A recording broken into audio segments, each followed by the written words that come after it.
Today's demonstration is making an herbal web. We will be using it for drying and preserving herbal cuttings.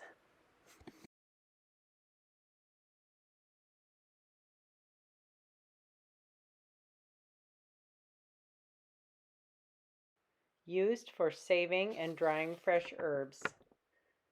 This shape is similar to the Native American dream catcher.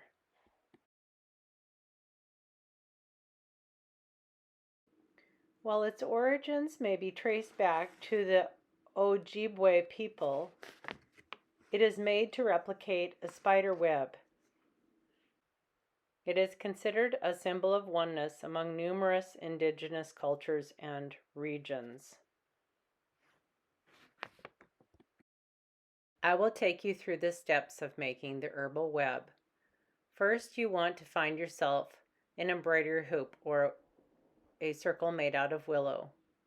We're going to wind garden twine throughout to create a web. After we have made the web of the garden twine, we will add herbal plant cuttings, ones that you have from your garden or that you've purchased at the grocery store, and then you can hang them to dry for future use. The first step is to gather your materials. You'll need some herbs or plant cuttings that you want to preserve, including flowers, an embroidery hoop, and some garden twine. You'll also want some scissors,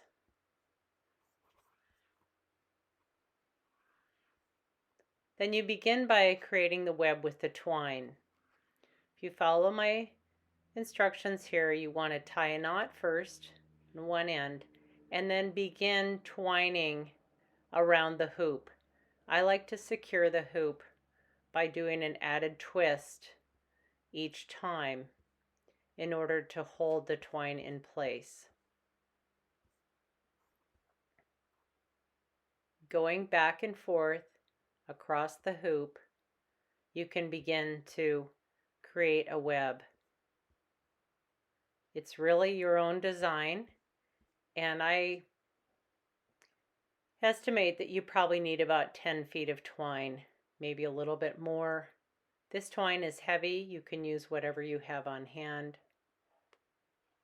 Florist's twine also can work.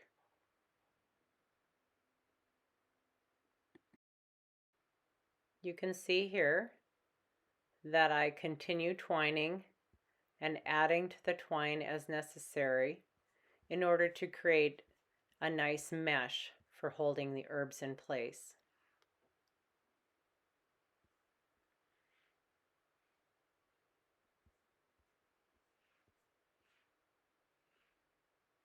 I'm just continuing around the circle, making a nice web.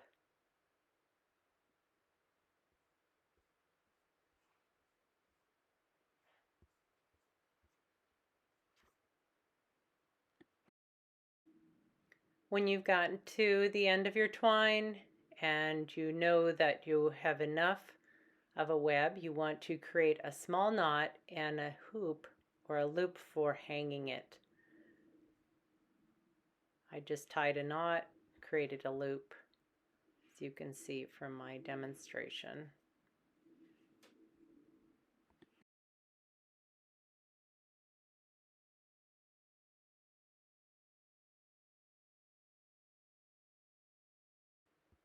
As soon as you have your twine secure, you can begin adding herbs into the web. I've chosen some culinary sage,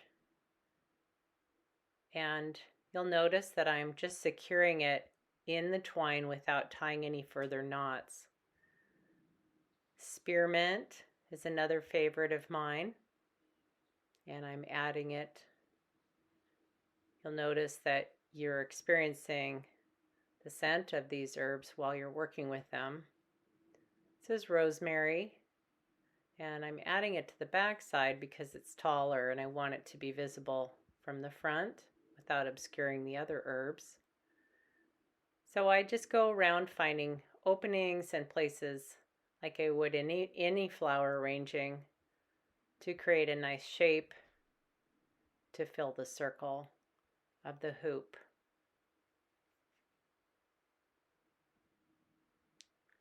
More rosemary that I'm adding on the back side.